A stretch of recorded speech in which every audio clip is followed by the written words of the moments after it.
এই দেশেই আছি, পালিয়ে যাই নাই। আপনারা তো পালাই গিয়ে লম্বা লম্বা কথা বলতেছেন, আপনারা তো জীবনে কোনদিন দেশে আসবেন না। শুনেন, আমি আপনাদের উদ্দেশ্যে বলতে চাই, যারা ভাই আমার বাইরে আছেন, যারা বিশেষ করে এই যে ইউটিউবার যারা আছেন, যারা আছেন, আপনাদের প্রতি সম্মান রেখে বলতে চাই, ভাই আমরা রাজনীতি ছেড়ে দেবো, আপনারা দেশে আসেন।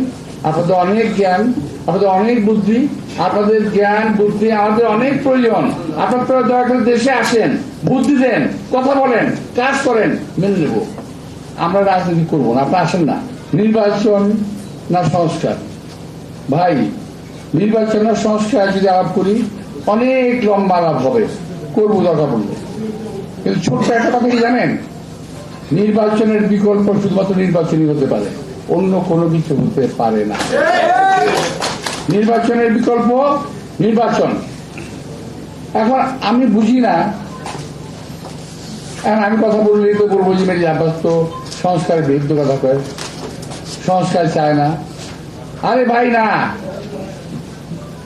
আমাদের জন্য, নির্বাচনের জন্য, দেশের জন্য, দেশের মানুষের জন্য যেই সংস্কারটুকুর প্রয়োজন, আমরা সেই সংস্কারটা চাই।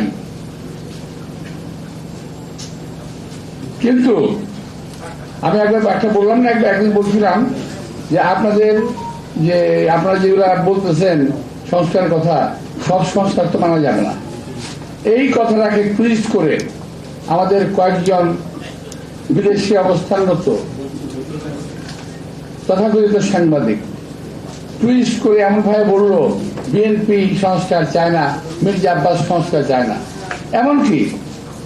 এমনকি সালমান রহমানের টাকা খেয়ে যার স্বাস্থ্য চেহারা মোটা হয়েছে, এমন লোকটা প্রায়ই আমার বিরুদ্ধে দেখবেন আসে, ফেসবুকে আসে, উনি প্রায় বলেন, কেন মানবেন না? আপনাদের কি স্টেক আছে, কেন মির্জা আব্বাস সাহেব মানবেন না? আরে ভাই, তোমার যেমন বিদেশে পাড়ায় থেকে কথা বলার অধিকার আছে, আর আমার কি দেশে থেকে কথা বলার অধিকার নাই?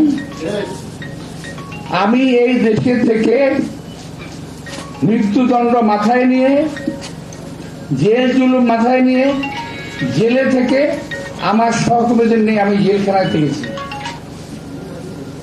এই দেশেই আছি, পালিয়ে যাই নাই। আপনারা তো পালাই গিয়ে লম্বা লম্বা কথা বলতেছেন, আপনারা তো জীবনে কোনদিন দেশে আসবেন না।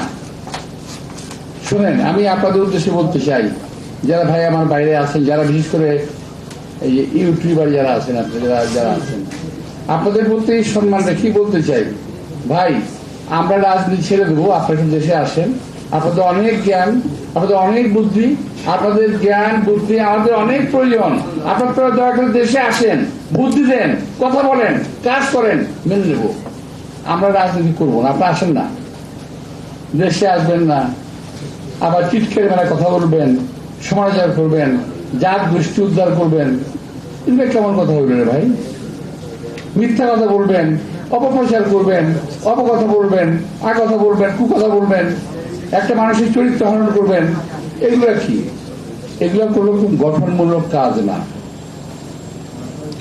আপনার দেশে বাইরে থেকে অনেক কিছু করতেছেন, করেন, ভালো, অনেক ভালো, আমাদেরকে অনেক ভালো লাগে। কিন্তু দেশের বাইরে থেকে এই দেশের রাজনীতিবিদদের চরিত্র হনন করার কোন অধিকার আপনাদেরকে দেওয়া হয় নাই। আপনারা বসে বসে চরিত্র হনন করছেন, মিথ্যা কথা বলছেন। তা আমি একটা কথার প্রসঙ্গে বলি, আমার ভাইরা যারা সামনে আছেন, আপনারা ফেসবুক চালান নাকি? চালান? জবাব দেন না কেন? জবাব নাকি ফেসবুকে উল্টা পাল্টা কথা রাখে, জবাব দিয়ে নিয়ে নেবেন, সোজা হয়ে যাবে। জবাব দেবেন, এগুলোর কিন্তু জবাব দিয়ে দেবেন যা আপনারা জানেন সত্যিকার কথা। ওরা তো টাকা কামানোর জন্য এগুলো বলে, বলুক, আপনাদের টাকা কামানোর কথা নাই, আপনারা জবাবটা দিয়ে দেবেন, মানুষজন জানবে।